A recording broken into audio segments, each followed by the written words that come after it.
ደክማችሁ ያፈራችሁበት ንብረት በመረጃ እጥረት ምክንያት እንዳይወረስባችሁ ወይም ደግሞ ከፍተኛ ቀረጥ እንዳይጣልባችሁ እነዚህን ህጎች በሚገባ ልትረዱ ይገባል።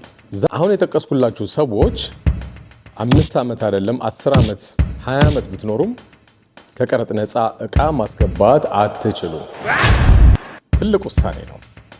በመጀመሪያ እንኳን ደስ አላችሁ። ከዓመታት ስደት በኋላ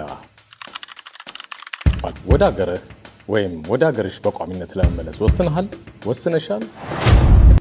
ነገር ግን ብዙዎቻችሁ ወደ ሀገር ስትመለሱ ያፈራሁት ንብረትና መኪና እንዴት በነፃ ወደ ሀገር ቤት አስገባለሁ የሚል ጥያቄ እንደሚያሳስባችሁ አውቃለሁ። በትክክል ሰምተሃል።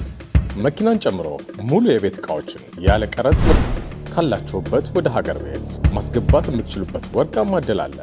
ነገር ግን ይህ ዝርዝር ቪዲዮ በ2026 የወጡ አዳዲስ መመሪያዎችን መነሻ በማድረግ ከኤምባሲ ማስረጃ መውሰድ ጀምሮ ንብረታችሁ እጃችሁ እስኪገባ ድረስ ያለውን ሙሉ ሂደት ደረጃ በደረጃ አሳያችኋለሁ።